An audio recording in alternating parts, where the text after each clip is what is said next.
हर दिन जब वह घर आती थी तो चोर की तरह दरवाजे से चढ़कर अंदर घुसती थी। अंदर आते ही वह कभी जमीन को छूती तक नहीं थी, बल्कि फर्नीचर और इलेक्ट्रॉनिक सामान पर चढ़कर आराम से पूरे घर में घूमती रहती थी। दरअसल उसे जमीन से स्वाभाविक डर था। यही वजह थी कि बड़ी होकर लीजा ऊंची इमारतों की खिड़कियां साफ करने का काम करने लगी। लेकिन उसने कभी सोचा भी नहीं था कि यही डर एक दिन उसकी जान पर बन सकता है। उस दिन जब लीजा काम खत्म करके जाने वाली थी, उसने देखा कि लिफ्ट का बटन खराब हो गया है। अगर वह इमरजेंसी स्विच एक्टिवेट नहीं करती तो वह 100 मीटर की ऊंचाई पर हमेशा के लिए फंस सकती थी। लेकिन जैसे ही लिफ्ट छत तक पहुंचने वाली थी, अचानक डाकुओं का एक गिरोह सुरक्षा कक्ष में घुस आया। बिना किसी चेतावनी के उन्होंने सुरक्षा गार्ड्स को गोली मार दी। गार्ड्स के मरते ही कोई भी स्विच ऑपरेट नहीं कर सका और लिफ्ट की बिजली भी चली गई। लिफ्ट 50वीं मंजिल पर एक ऊर्जा कंपनी के बाहर रुक गई और वही कंपनी इन डाकुओं का असली निशाना थी। डाकुओं ने इमारत के सुरक्षा कैमरों पर कब्जा कर लिया और कंपनी की पार्टी में मौजूद लोगों को अपने कब्जे में ले लिया। उन्होंने किसी पर जबरदस्ती नहीं की, बल्कि सभी को विशेष सांस लेने वाले यंत्र पहना दिए। फिर नेता ने एक स्विच दबाया और हॉल में जहरीली गैस छोड़ दी। ये गैस पहले से ही वेटर के भेष में आए उनके साथियों द्वारा रखे गए सिलेंडरों से निकली थी। गैस फैलते ही लोगों को सांस लेने में दिक्कत होने लगी और वे धीरे धीरे बेहोश होकर गिरने लगे। इसके बाद उन्होंने कंपनी के अधिकारियों को ऑक्सीजन यंत्र लगाकर होश में लाया। उनका मकसद साफ था, वॉल्ट का पासवर्ड लेकर कंपनी की अरबों की दौलत हड़पना। ये सब देखकर लीजा डर से कांप उठी। वह 100 मीटर की ऊंचाई पर फंसी हुई थी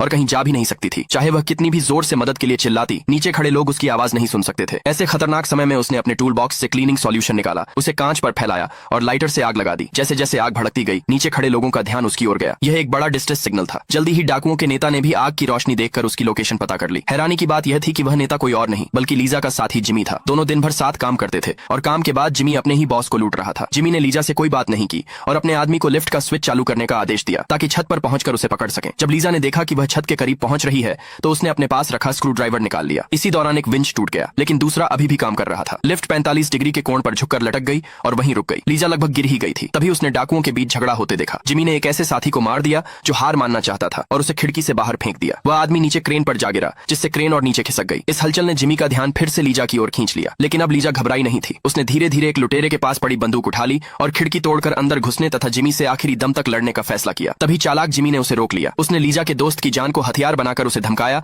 कि वह नीचे खड़े लोगों पर गोली चलाए। उसी समय पुलिस ने इमारत को चारों तरफ से घेर लिया था। जिमी की योजना थी कि अगर लीजा ऐसा करती है तो पुलिस उसे भी लुटेरों का साथी समझेगी और उसका ध्यान उसी पर लगा रहेगा। इस तरह जिमी और उसके साथी आसानी से भाग